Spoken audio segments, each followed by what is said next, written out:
So in this problem, we need to identify the graph of the function y equals 2.5 secant x minus 5. Now, think about the model function y equals a secant x minus h plus k. We know that the k value is the vertical shift.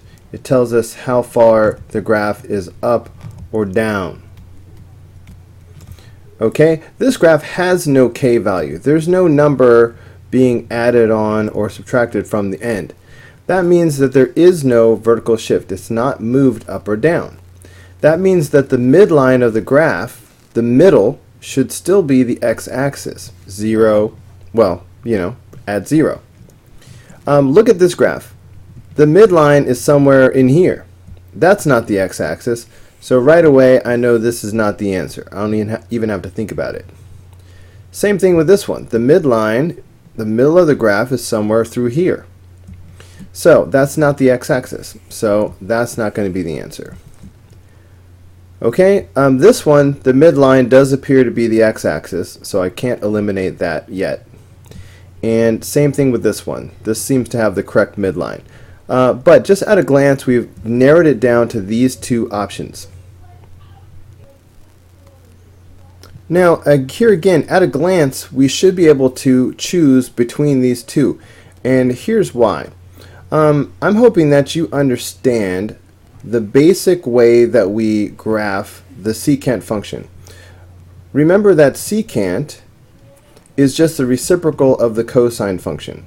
So the function y equals secant x is the same thing as y equals 1 over cosine x. That's important because that shows that the secant graph is based on the cosine graph. So what you do is you graph yourself a little cosine function. Alright, so let's say this is 2 pi and this is pi. Alright, so the cosine function would look something like this. I'm going to put an extra mark here and here. So here's what the cosine function would look like.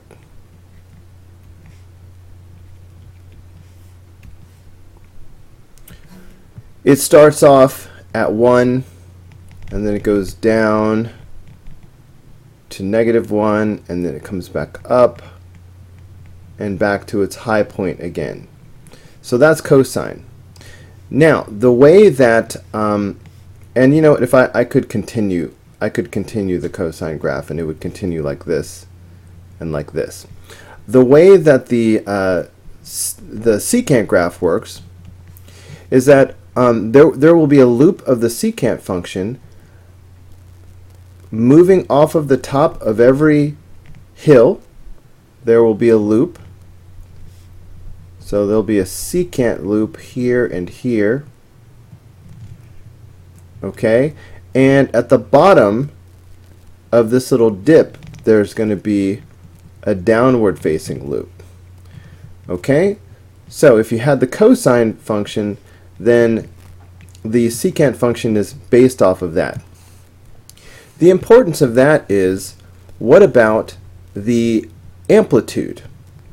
Okay, now the secant function doesn't really have an amplitude because it goes up forever and it goes down forever. But the cosine function that it's based on does have an amplitude. Of course, I've just graphed the parent function that has an amplitude of 1. But this function has this 2.5. It has an a value of 2.5. That means the cosine function should go up 2.5 and down 2.5. So let's look at these two graphs, and you can basically imagine some type of a cosine function, right, doing something like this. This is just the roughest of sketches. Okay, but you can imagine some type of a cosine function doing this. Look at the amplitude of this thing. Does it appear to be 2.5? Well, maybe.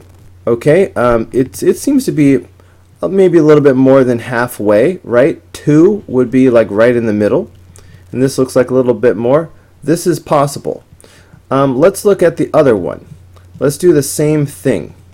Okay, so these loops must be coming off of a cosine graph. So now I'm sketching a rough sketch of a cosine graph. Now look at the amplitude of this cosine function that it must be based on. Does this appear to have an amplitude of about 2.5? No, not at all. Okay, we can see that 4 is right here, and this goes up even more than that. Alright, so the amplitude is like 4 point something. So there's no way that this is the graph because the amplitude is too large. So just at a glance, when you see that 2.5 and you see the bottoms and the tops are further away than that, then you can eliminate that. So that just leaves this one is the only survivor. That's why this is the answer.